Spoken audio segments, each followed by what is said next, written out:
이산수학, Discrete Mathematics, Proof, Mathematical Induction 파트 동영상 강의입니다. 네, 이산수학 동영상 강의 시간이고요. 오늘의 하단 자막 내용은 그 학생 여러분들이 의견 주신 것들 중에 궁금하다고 했던 거, 비트코인, 주로 비트코인 얘기였는데 선생님들 입장에서 비트코인 투자를 하라 마라 뭐 이렇게 간단하게 얘기를 할 수 없기 때문에 제가 투자에 대해 가지고 있는 관점, 뭐 관점이랄 것도 없는데 사실 뭐 저와 그 투자에 관련된 이야기들을 짧게 하겠습니다. 제가 그 경제성공학을 우리 과에서 가르치고 있고, 또 4학년까지 이제 여러분들이 진학을 하게 돼서 그 선택 과목을 고르게 되면 투자공학이 있어요. 보통 금융공학이라고 불리는 주식채권 파생상품을 다루는 그런 분야의 학문을 그 입문 수준에서 이제 여러분들과 간략하게 살펴보는 그런 일들을 합니다. 왜 제가 그런 걸 가르치느냐? 당연히 이제 경제성공학 전공했으니까 그런 거일 수도 있고, 또 대학원 때 제가 나중에 이제 그 수요 예측 분야로 졸업 논문을 쓰기 전에는 금융공학 쪽을 더 많이 공부를 했었어요. 둘 다 이제 그 수리적인 것들을 이용을 한다는 점에서 공통점이 있어서 그랬기도 했고, 뭐 관심사가 좀 왔다 갔다 하기도 했고, 그래서 제가 첫 직장이 아니라 꽤 오랫동안 그 몇 개의 직장을 옮겨 다니면서 흔히 말하는 금융권이라는 곳에서 일을 했었죠. 네. 그 프로그래밍을 짜서 컴퓨터가 트레이드를 하게 하는, 거래를 하게 하는 프로그램 트레이더라고 불리는 사람이었죠, 제가. 네. 그래서 제가 증권회사 혹은 투자회사에 있었다는 얘기를 하면 그 주위 사람들이나 특히 학생들이 뭘 사야 돼요? 비트코인 사야 돼요? 말아야 돼요? 뭐 이렇게 얘기를 하는데 제가 거기서 굉장한 성공을 거둔 트레이더가 됐다면 제가 지금 선생님이 되어 있지는 않겠죠. 네, 그것도 있고요. 또 하나는 뭐 제가 거기서 했던 일들은 엄연히 이제 뭐 단순하든 복잡하든 수학적인 분석으로 확률을 높이는 어떤 그런 논리적인 게임을 한 거지, 뭘 보고 뭐 이게 되겠다 안 되겠다 뭐 이런 판단을 하는, 그런 주관적인 판단을 하는, 물론 주관적인 판단이 아예 없을 수는 없겠지만 그런 일을 하는 사람은 아니었기 때문에 지금도 개별 종목이나 어떤 특정 자산에 대해서 보통 일반 투자자들에 비해서 더 나은 어떤 관점을 가지고 있다 이렇게 보기는 힘들어요. 그리고 뭐 이건 제 개인적인 생각이기도 하지만, 그런 의미에서 제 개인적인 어떤 성향이기도 하지만, 실제 트레이더나 애널리스트라고 해서 모든 종목에 대해서 뚜렷한 어떤 그 식견을 가지고 있다라고 보지도 않아요. 그러니까 애널리스트면은 뭐 하이테크 분야, 뭐 반도체 분야 애널리스트다, 아니면 뭐 생명과학 분야 애널리스트다, 이러면은 이제 어떤 기업이 일정 수준의 그 매출을 달성하고 있고 기술을 꾸준히 개발하고 있고 뭐 장래성이 있고 이런 것들에 대한 기본적인 분석을 잘 하고 있겠지만, 그렇지 않고 자기 분야가 아니거나 자기가 관찰한 게 아니거나 이런 경우에는 일반 투자자들이 조금 관심을 기울여서 알고 있는 정보, 그것으로 인해서 결론 내린 판단 이상으로 뭐 어떤 식견을 가지고 있어 사람들을 이렇게 인도하거나 뭐 기준점을 잡아준다거나 이런 일들을 할 수 있다고 믿지 않습니다. 이게 좀 그런 것들은 다 거짓말이라고 생각을 해요. 그런 주관적인 약간 예술의 영역에 포함되는 이거 사면 되겠다, 저거 사면 안 되겠다 싶은 그런 종류의 판단을 근거로 돈을 버는 행위는 약간은 좀 재능에 관련된, 감에 관련된 것이라고 생각을 하기 때문에, 그런 것들을 기반으로 투자를 하려고 하는 사람들에게 어떤 조언을 해줄 수 있느냐 하면 조언을 해줄 게 없어요. 그건 조언으로 되는 게 아니라고 생각합니다.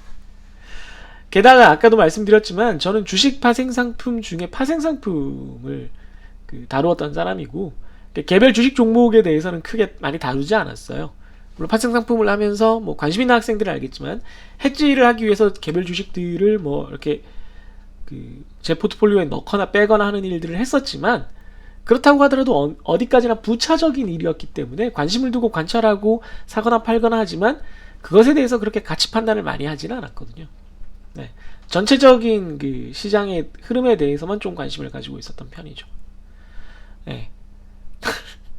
점점 도움이 안 되는 얘기를 하고 있는데, 아무튼 그래서 제가 그렇게 근무를 하면서 또 이제 지금은 떠나갔지만 그 든 생각은 뭐냐면, 개별 주식에 대한 투자도 물론 위험하고, 또 주식들을 모아서 이제 우리가 운영하는 ETF는 그거보다 조금 안정적이긴 하죠. 수익률이 좀 낮더라도. 그렇지만 그것도 역시 위험하지만, 개인들이 파생상품에 투자를 하는 그런 어떤 세태를 쉽게 받아들이기는 좀 어렵다. 왜 하는지 잘 모르겠다라는 거죠. 제가 그때까지 금융공학에 대해서 많이 공부를 하고 그 파생상품들에 적용되는 수많은 파라미터들의 의미를 이해를 하고 그 시장에서 어떤 것들이 변했을 때 이것이 어떤 파라미터의 변화로 인해서 이 파생상품의 가격에 어떻게 영향을 줄 것인지도 이해를 한 상황이다 하더라도 파생상품의 가격 상승과 하락을 쉽게 예측하지는 못했어요. 그러니까 엄밀히 말하면 완전히 예측하지 못해요. 예측할 수 있다면 누구나 쉽게 돈을 벌겠죠. 그 구조를 이해하는 것 자체도 굉장히 어려워요. 게다가 선물 옵션이라고 불리는 이 파생상품들은 개별 주식 상품들, 우리가 일반적으로 알고 있는 무슨 삼성전자 주식이라든가 뭐 카카오 주식이라든가 이런 주식들에 비해서 움직임의 폭이 훨씬 커요. 그걸 변동성이라고 하는데, 변동성이 훨씬 크기 때문에 크게 벌 기회도 물론 있지만 크게 잃을 기회가 훨씬 많죠. 게다가 파생상품의 경우에는 그 자체가 잘 움직이는 것도 있지만 특성상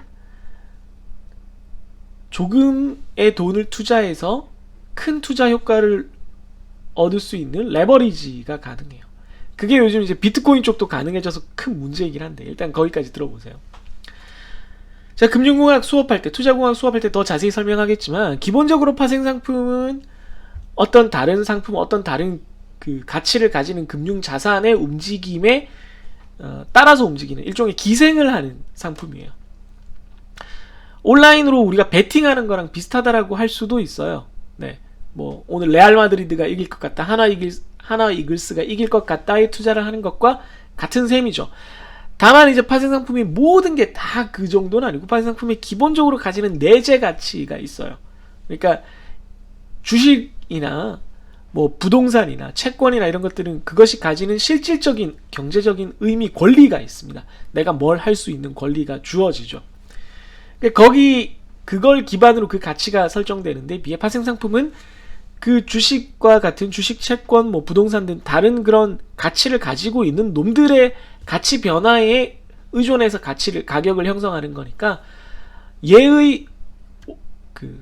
얘가 기생하고 있는 오리지널, 그걸 이제 언더라잉에서 기초자산이라고 하는데, 기초자산의 가치라는 기본적인 가치가 존재를 하긴 해요. 그게 얼마나 이 파생상품의 전체 가격에 영향을 미치느냐는 좀 별개의 얘기지만 어쨌든 있긴 있어요. 자, 그런데 이제 비트코인까지 넘어가면, 물론 비트코인도 뭐 투자 상품의 하나라고는 이제 인정할 수밖에 없어요. 수많은 유동성이 존재를 하고 많은 사람들이 사고 팔면서 이것이 가치 있다고 믿으니까. 어떤 것이 가치 있다라는 것의 의미는 많은 사람들이 그것을 원한다는 것, 그 이상 그 이하도 아닙니다. 그 예전에 어떤 영화였는지 잘 기억이 안 나는데, 어떤 영화에서 권력의 속성, 정치나 무슨 뭐 마피아 이런 것들을 토탈 다 포함해서 권력의 속성이란 무엇인가? 그것은 사람들이 거기에 권력이 있다라고 믿는 데서 오는 것이다 라는 겁니다. 그러니까 저 사람이 어떤 말을 했을 때 그것이 실제로 이루어지리라는 믿음이 있으면 그 사람의 말은 힘을 가져요. 권위를 가지죠. 그것이 권력입니다. 뭐 예를 들면은 제가 여러분 시험에 이 문제가 나옵니다라고 하면 여러분들은 저를 믿을 거잖아요. 그죠? 거기서 제 말에 어떤 신뢰가 오는 거죠. 우리가 어떤 것이 가치 있다고 믿는 것도 다 마찬가지입니다. 사람들이 그것이 가치 있다고, 쓸모가 있다라고 믿기 때문에 가치가 발생을 하는 거예요. 뭐 비트코인의 뭐 블록체인의 원리 이런 것들을 설명할 필요도 없이, 설령 그 블록체인의 그 한때는 제가 그 블록체인의 원리 같은 걸 좀 설명을 하면서 비트코인의 가치가 뭐 내재적인 가치가 이건데 뭐 지금은 어떻고 이런 얘기를 했었는데 그게 의미가 없어졌어요. 그 후로 수많은 알트코인이나 그 뭐 하드포크 방식이 아닌 뭐 수많은 어떤 코인들이나 심지어 도지코인 같이 그냥 채굴량에 제한도 없는 그런 코인들이 나타났는데 가격이 막 오르고 내리고 하는 이런 상황에서는 그냥 사람들이 오늘보다 내일 그것의 가격이 올라갈 거다. 왜? 다른 사람들이 그것이 가치 있다라고 믿을 거기 때문에 라는 다른 사람들의 기대에 대한 나의 기대, 오직 이것만으로 지금 가격이 결정되고 있는 거예요. 그럼 이것이 실질적인 경제적인 의미가 있느냐? 경제적인 의미는 있죠. 모든 경제적인 재화들은 다 거기서 출발하는 거예요. 내재적인 가치가 물론 있어야겠지만 사람들의 기대에 의해서 가격이 형성되는 건 자연스러운 경제 현상이긴 해요. 그러나 그것이 유의미하다거나 쓸모있는 경제 현상인가? 그러면 뭐 좀 얘기가 달라지겠죠. 그래서 오를까요, 내릴까요? 그건 모르겠어요. 저는 사람들이 이 정도까지 어떤 비이성적인 것이 횡행할 때까지 제도권이 느리게 움직일지도 몰랐고, 제도권의 움직임이 이렇게 대응하기 어렵다는 것은 한편으로는 이거 비트코인을 제도권으로 넣는 게 상당히 힘들다라는 생각도 지금 점점 들고 있어요. 그렇게 되면은 이거 비트코인이 과연 일정한 범위 내에서 움직이는 좀 안정적인 움직임을 가지는 어떤 투자 자산의 형태가 될 것이냐, 그것도 당분간은 전망하기 힘들다고 봅니다. 네. 자꾸 얘기가 빙빙 도는데 원래 전문가들은 얘기를 단정적으로 더 못해요. 책임을 져야 되니까. 제가 뭐 비트코인 전문가는 절대 아닙니다만은. 그러면 사라는 거냐? 뭐 자기가 여유 자산이 있다면, 총 자산이 이만큼 있는데 완전히 묶여있는 자산이 있고 나머지 투자를 하고 싶은 유동 자산이 이만큼 있는데 그 중에 안전 자산과 좀 위험 자산을 나눠서 이제 투자를 하려고 한다. 그랬을 때 그 자산들 중에 뭐 일정 퍼센트, 10%, 20% 정도를 파생 상품이나 비트코인에 투자하겠다. 그건 뭐 가능한 얘기죠. 그런데 내가 지금 뭐 아르바이트를 하고 장학금을 받고 해서 2천만 원이 있는데 2천만 원을 전부 다 비트코인에 받겠다. 그러면 자기 인생은 자기 인생이니까 제가 어떻게 할 수 없고, 그렇게 해서 떼돈을 버는 학생이 있으면 와 대단하다라고 하겠지만 절대 누구에게도 그런 걸 권하진 않을 겁니다. 네. 그래서 제 얘기의 결론은 대학생 여러분들이 뭐 제가 이미 학생들이랑 얘기를 해보니까 학생 때 주식 투자를 시작한 경우들 꽤 있더라고요. 저보다 훨씬 일찍 시작한 건데 부럽다고 생각하고요. 좋은 현상이라고 생각을 하는데, 기본적으로는 ETF와 같은 주가 지수를 추종하는 그런 펀드로 시작을 하는 게 좋겠고요. 그 다음은 대형주, 그 다음은 뭐 자기가 관심 있는 종목들, 그리고 그 다음은 파생 상품들, 이런 식으로 넓혀가는 게 좋다고 생각합니다. 그리고 가능하면 그냥 자기의 투자 성향을 좀 판단을 하는 게 좋아요. 특히나 좋은 장에서 보통 시작을 할 거기 때문에 좋은 장에서 벌어서 10% 20% 벌어서 너무 행복하다가 10% 20% 잃으면 못 견딜 가능성이 상당히 크거든요. 그걸 한번 지나고 나서 내가 어느 정도 위험을 견딜 수 있는지, 손실을 견딜 수 있는 사람인지를 좀 판단을 한 다음에 내가 굉장히 그걸 못 견디는 타입이다 그러면 지금 이쪽에서부터 적은 것들로부터 쭉 좁혀서 주식, 그 중에서도 ETF 수준으로 투자 범위를 안정적으로 좁게 가져가는 게 좋겠습니다. 다시 한번 말하면 비트코인을 하지 말라는 게 아니라 비트코인이 무슨 가치가 있다 없다 이런 걸 논하는 것도 되게 웃긴 거고, 아이돌이 사인한 물건, 이게 무슨 가치가 있겠어요. 아이돌 그 자신, 그 돈을 벌어 들이는 아이돌 스스로는 가치가 엄청 높은 그 대상이지만, 그 아이돌이 무슨 사인을 했다고 갑자기 뭐 가치가 엄청 올라간다? 그거는 그 아이돌의 사인을 갖고 싶어하는 다른 사람들이 있기 때문에 존재하는 거예요. 그러다가 그 가수가, 아이돌이, 배우가, 혹은 뭐 어떤 사업가가 엄청 나쁜 짓을 해서 사회적으로 지탄을 받으면 그 가치가 확 사라지죠. 또 뭐 극단적으로 나쁜 짓을 하면 또 오히려 가치가 올라가는 희귀한 현상이 있기도 합니다만, 어쨌든 그런 거랑 거의 똑같은 수준이 됐어요, 비트코인. 다만 이 비트코인 같은 경우에는 그게 있는 거예요. 이론적으로 그 안에 논리가 구성이 돼 있어서 이 아이돌이 굉장히 지금 인기 있는 아이돌이고 앞으로도 인기가 있을 것 같기는 한데, 사인을 1000장만 하고 하루에도 아니야, 1년에 딱 10장씩만 추가로 해주기로 했다는 거야. 그러니까 희소성이 보장이 돼 있다라는 거예요. 그럼 희소한 건 다 좋은 거냐? 뭐 꼭 그렇지도 않죠. 굉장히 희소하지만, 더럽게 희소하다고 할 뻔했는데, 더럽게 희소하지만 아무런 그 가치가 없는 어떤 물질들도 있죠. 네. 근데 그냥 이거는 지금 인기 있으니까 인기 있는 거예요. 유명하니까 유명한, 인기 있으니까 인기 있는 그런 케이스에 가깝습니다. 근데 이제 다만 그 재화처럼 내가 투자를 할 수 있고, 더더군다나 익명성이 있고, 대신 지갑 존재 자체는 공개되는 그런 아주 독특한 어떤 존재라서 사람들이 여러 가지 해석을 하고 여러 가지 목적으로 사용을 하려고 시도를 하고, 또 그러다 보니까 이게 인기가 점점 더 생기고 주목을 받고, 이게 계속 반복되는 그런 상황이라고 생각해요. 이 반복되는 상황이 아까도 얘기했지만 제도권 안으로 어떻게 들어와서 누가 이걸로 돈을 벌었을 때 세금을 물고, 누가 어떤 것을 어느 만큼 소유했는지, 그리고 이 비트코인의 가격을 개인이나 일부 세력이 움직이려고 시도해서 많은 사람들에게 피해를 입히는 행위에 대해서 제어할 수 있는, 처벌을 할 수 있는 어떤 근거나 방법이 생겨날지에 대해서는 잘 모르겠습니다. 그게 생겨난다면 비트코인이 주식처럼 아주 지금보다도 훨씬 더 금이나 구리나 뭐 이런 것들처럼 아주 더 의미 있는 상품이 될 거고, 그러면 정말로 뭐 흔히 하는 농담처럼 뭐 이게 가격이 더 올라갈 거다 이렇게 전망하기도 하죠. 근데 그게 아니고 계속 제도권 밖으로 돌아다니면서 제도권 바깥이라서 더 인기 있을까요? 뭐 그럴 수도 있는데요, 사실은.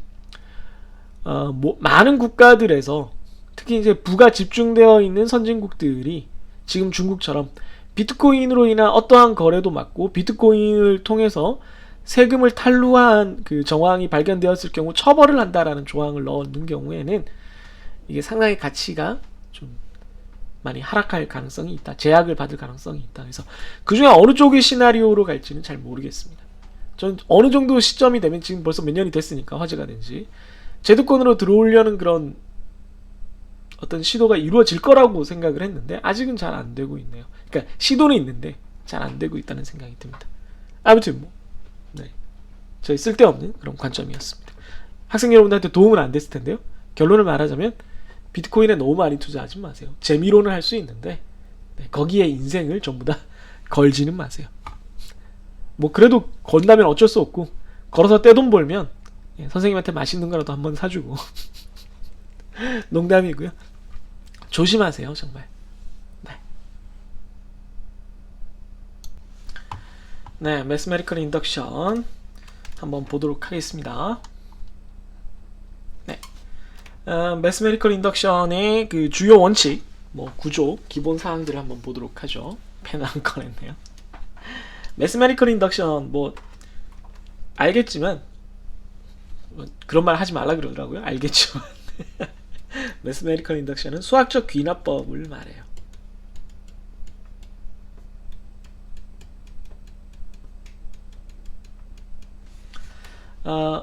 인덕션이 귀납법이고, 인덕션의 반대는 반대라고 하긴 그렇지만 디덕션, 연역법입니다.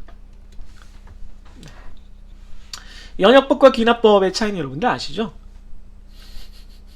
그런 말 자꾸 하면 안 되는데 습관이 들어서. 이렇게 하나의 어떤 원칙으로부터, 너무 굵으네, 개별 사례를, 이 원칙이 있으니까 얘도 그렇게 돼야 되고 얘도 그렇게 돼야 되고 얘도 그렇게 된다, 이게 연역법이고요. 디덕션이죠.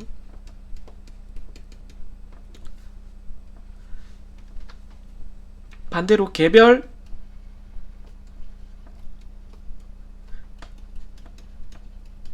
사례들, 개별 사안들을 관찰해서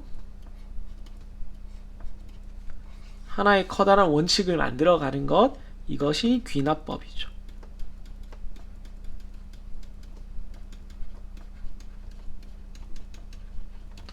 그래서 뭐 우리가 지금까지 배운 거는 보통은 연역법 쪽에 가까운데, 이번에 이제 수학적으로 귀납법을 하는 걸 한번 배워보겠습니다. 근데 수학은 절대적인 원칙이 있어야 되는데 어떻게 사례를 가지고 전체 원칙을 만드느냐, 그건 이제부터 보면 되는 거죠. 그래서 표에 제가 이렇게 적어놨어요. 제목을 Structure of Mathematical Induction. 수학적 귀납법의 구조입니다. 몇 단계가 있어요. 제일 처음에 우선 문제 상황을 한번 보겠습니다. 문제 상황이 보통 그 수학적 귀납법은 정수에 대해서 정의가 돼요. 그래서 Pn이라는 predicate 서술어 형태가 n을 넣으면은 이제 전체가 이제 완성이 되는 그런 서술어예요. Pn이 모든 n에 대해서 성립을 하는 거예요. 근데 그 n이 속해 있는 도메인이 있겠죠. 여기 도메인 정의역이 있는데 이 도메인에 속하는 모든 n에 대해서 Pn이 참이다 라는 문제가 있는 거예요. 그래서 제가 옆에다 example을 하나 만들어 놨습니다. 예를 들면 모든 자연수 n에 대해서 다음이 성립한다. 다음이 참이다. 뭐가 참이냐면 Pn이 뭐 이렇게 땡땡으로 쓸 때도 있고 이렇게 equivalent를 쓸 때도 있습니다. 뭐 상관없어요. Pn이 이걸 의미한다는 그 표시로 이해하시면 되겠어요. 네. K가 1부터 n까지 서메이션을 하면 네. K가 1부터 n까지 K를 다 서메이션 하면 그러니까 1 더하기 2 더하기 뭐 이렇게 한다는 거죠. 하면은 그걸 n까지 더하면 그 합은 n과 n 플러스 1을 곱한 것을 2로 나눈 것과 같다 라는 명제가 있어요. 이게 참이다 라는 거를 증명하고 싶어요. 자, 그러면 어떻게 하느냐 하면 베이시스가 PA입니다. PA. 네, 시작점. 여기 시작점이죠. 시작점. 시작점 PA에 대해서 A 값을 첫 번째 값, n이 가질 수 있는 첫 번째 값을 넣어서 P가 참이라는 걸 우선 증명을 해요.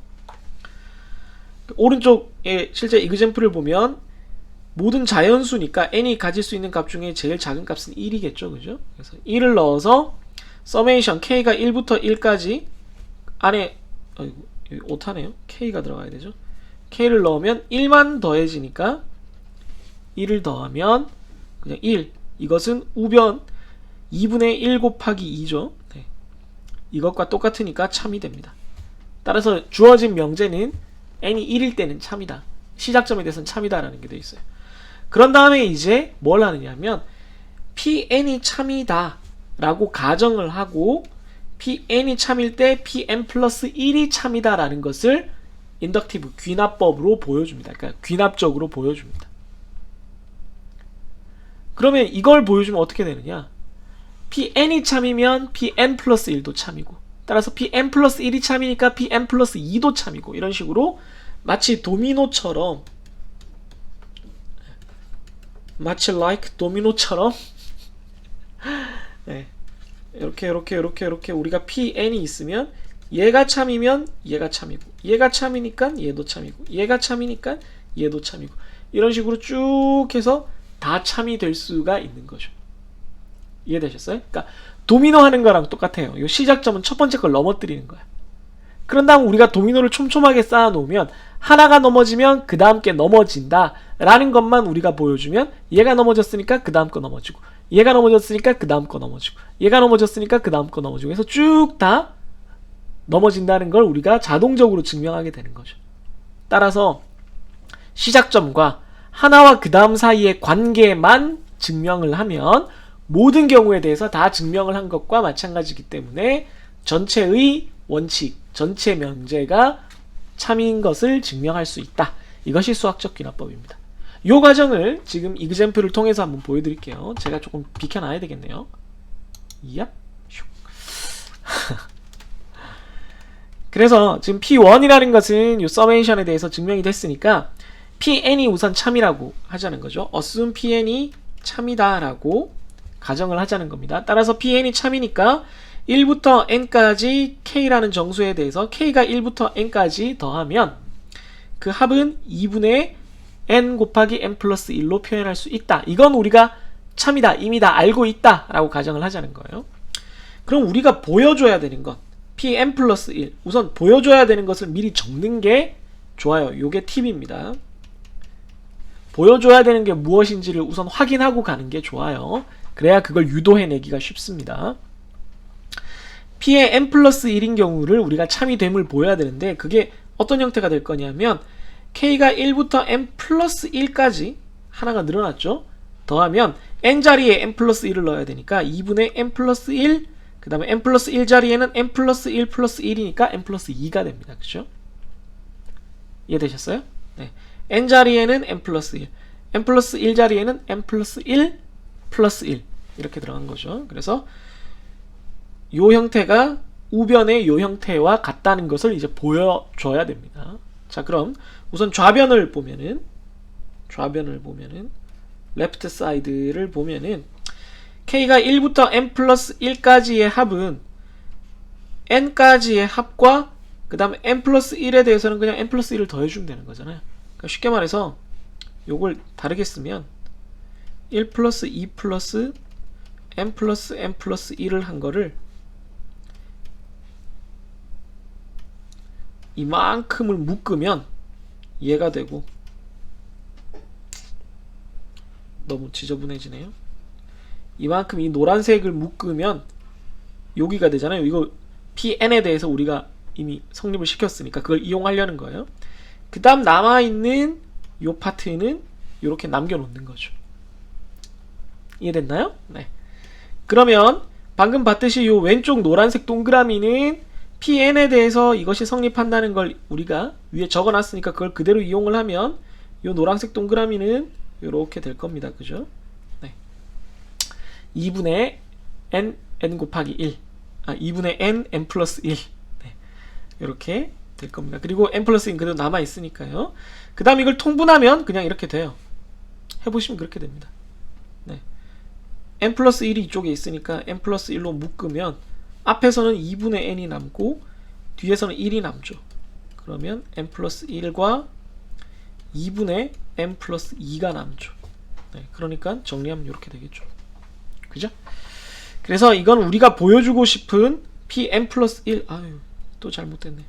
pn 플러스 1의 형태와 같습니다. 오타가 좀 있네요. 따라서 우리가 보여주고 싶은 고를 보여줬다.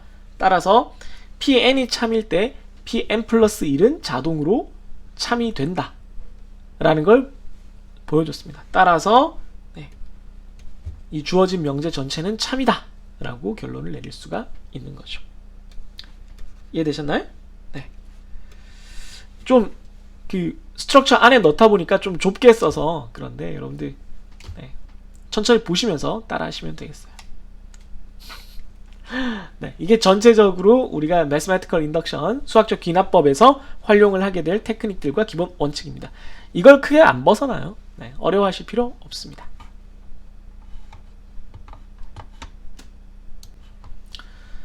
네, Mathematical Induction 이제 예제를 하나씩 살펴보도록 하죠. example 801 코인 프로블럼입니다. 이게 대표적인 Mathematical Induction인데 일부러 조금 원래는 제일 많이 하는 게 그 3, 5나 뭐 2, 5 뭐 이런 걸 많이 해요. 두 개의 서로 소인 그러니까 mutually prime, relatively prime인 두 수면은 다 되는 건데 이게 무슨 얘기인지는 이제 예제를 보면 이해가 될 건데 일부러 조금 어려운 두 개를 골랐어요. 왜냐면 여러분들이 제가 2나 5, 3이나 5로 예제를 만든 다음에 이렇게 3이나 7 뭐 아니면은 뭐 4나 4랑 9였나? 하여튼 뭐 그런 걸로 문제를 내면은 되게 힘들어 하더라고요. 그래서 모든 경우에 다 된다는 걸 보여주기 위해서 이걸 가지고 왔습니다. 무슨 얘기냐면 for all integers n is greater than or equal to 20, n cents can be obtained using 3 cent and 7 cent coins. 그러니까 20보다 큰 돈에 대해서 3센트와 7센트 코인으로 다 지불할 수 있다. 뭐 25센트든 27센트든 35센트든 전부 다 3센트 코인과 7센트 코인으로 그 금액을 만들어낼 수 있다. 지불할 수 있다는 거예요. 잔돈 없이. 그래서 이걸 우선 쓰면은 증명을 하기 위해서 pn은 n equal 3a 플러스 7b라는 거예요. 3a 3센트와 7센트니까. 그래서 a와 b는 정수이고 a와 b는 0보다 커야겠죠. 지불을 하는데 음수개만큼 지불을 할 수는 없으니까 그 0과 같거나 큰 수여야 됩니다. 음수는 아니라는 거예요. 그 다음에 이제 n은 20보다 같거나 크다라는 조건이 있는 겁니다. 그럼 시작점이 20이에요. 베이시스가 20입니다. 그래서 20에 대해서 해보면 20은 3 곱하기 2 하면 6이고요. 7 곱하기 2 하면 14 해서 20 true가 되죠.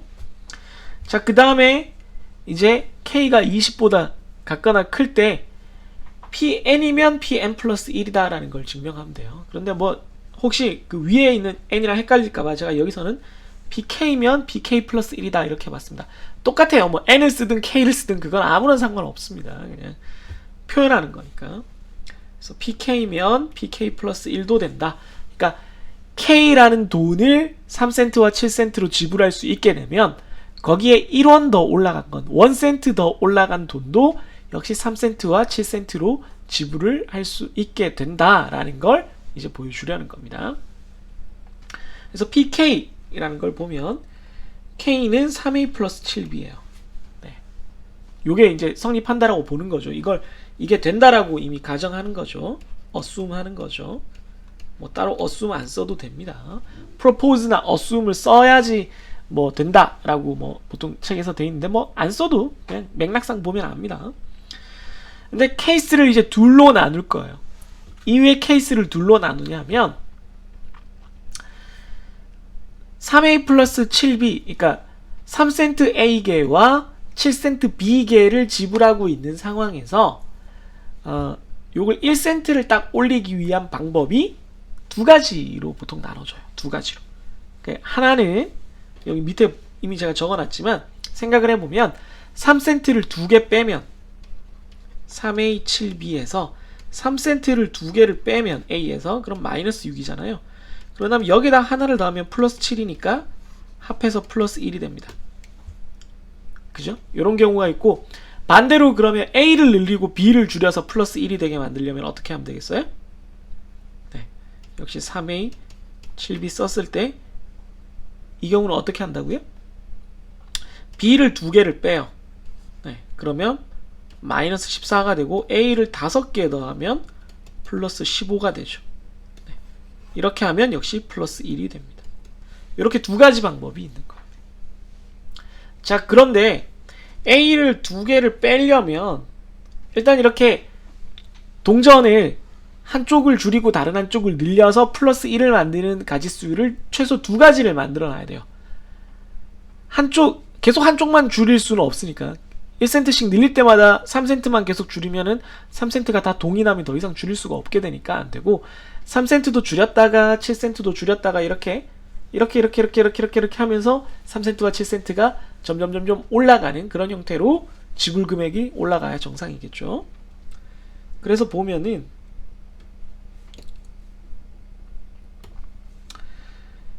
여기 지금 문제가 3센트든 7센트든 2개를 빼야지 1센트를 올릴 수가 있어요. 그럼 3센트가 A에게 지불되어 있던 상황에서 2개를 덜어내야 되거든요. 2개를 덜어내려면 최소 2개가 있어야 되는 거죠. K라는 금액을 지불할 때 3센트를 A에게 7센트를 B에게 냈는데 A계가 2개가 아니다 1개였다. 그러면은 2개를 거기서 덜어낼 수가 없는 거지. 그래서 케이스가 뭘 기준으로 해도 상관없는데 A 기준으로 A가 2보다 크다와 같거나 크다와 2보다 작다로 나뉩니다. A가 2보다 같거나 크다 그리고 B가 2보다 같거나 크다 그렇게 나누면 안 되나요? 안 되죠.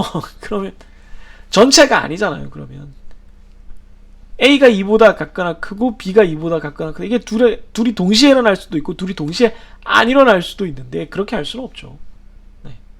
A가 2보다 같거나 크다면은 나머지 하나 케이스는 그 이외의 모든 케이스 A가 2보다 작다로 나눠야 됩니다. B를 가지고 그렇게 나누셔도 상관은 없어요. 뭐가 됐든 이렇게 두 가지 케이스로 나눠서 봐야 됩니다. 그럼 첫 번째 A가 2보다 같거나 크다인 경우에는 위에서 보는 첫 번째 케이스 3A에서 3센트를 2개 덜어내고 A-2 7센트를 하나 추가하는 이런 방식으로 K 플러스 1을 만들어낼 수가 있겠죠. 그게 PK 플러스 1을 만족시켰으니까 true가 됩니다. 자, 그럼 A가 2보다 작은 경우는 여기 우리가 방금 본 이 오른쪽 방법을 사용을 해야 될 텐데 이 오른쪽 방법을 사용하려면 전제가 B를 2개를 덜어내야 되니까, B에서 7센트를 2개를 덜어내야 되니까 B가 2보다 같거나 크다라는 게 보장이 돼야 돼요. 정말 그런지를 우선 확인을 하고 들어가야 됩니다. 자, 그러면 A가 0 아니면 1이잖아요.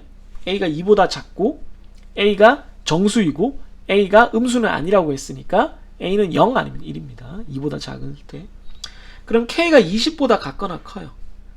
그러면 K가 3A 플러스 7B니까 정리하면 7B는 20 마이너스 3A예요. 그럼 A가 제일 클 때가 3이죠. 그럼 17이면은 7로 17을 나누면 2. 얼마가 되기 때문에 네, B는 뭐 여기 2보다 같거나 크다라고 했는데 사실 3보다 같거나 큰 거죠. 네, 2 이하로 떨어질 수가 없습니다. 네. 이게 7B가 지금 보면 7B가 17인 거죠. 제일 작았을 때. A가 0일 때는 20이고 그럼 더 크죠. A가 1일 때는 17이니까 B가 2. 얼마가 되는데 B가 정수기 때문에 B는 3 이상이죠 사실. 네, 그렇지만 어쨌든 우리는 2 이상이기만 하면 되니까 우선 이렇게 적어 놓겠습니다. 그럼 B가 2 이상이니까 네, 여기서 본 노란색 박스에 있는 오른쪽 방식을 쓸 수가 있습니다. K 플러스 1은 A는 5개 늘리고, 그러니까 3cm는 5개 늘리고 B는 2개 줄이는, 즉 7cm는 2개 줄이는 방식으로 1cm를 K로부터 증가시킬 수가 있는 거죠. 이러면 3A 플러스 7B에다가 플러스 15 마이너스 14에서 플러스 1이 딱 남죠. 그래서 K 플러스 1을 만들 수가 있게 됩니다. 따라서 true가 되죠. 그래서 이 두 가지 경우에 대해서 모두 PK 플러스 1을 우리가 참이라는 것을 증명할 수 있었으니까 전체가 다 참이 됩니다. 이해됐죠? 네, 한 문제인데 꽤 길었죠. 그래서 이 매스메리컬 인덕션 수학적 기납법 문제는 조금 한 문제가 좀 긴 경우들이 있어요. 네. 죄송합니다. 네, 매스메리컬 인덕션 예제 하나 더 풀어보죠. example 8.2 inequality입니다. 네, 부등호라는 얘기죠. 부등식. n이 자연수이고 3보다 같거나 클 때 3, 4, 5, 6, 7, 8에 대해서 증명을 하라는 얘기죠.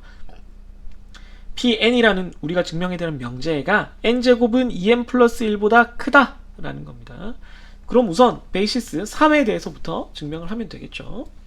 3에 대해서 보면 3의 제곱은 9니까 우변은 그러니까 이렇게 쓴 거죠. 여기 좀 더 평평하면 내가 더 잘 쓸 텐데 세팅을 뭘 잘못해가지고 평평해.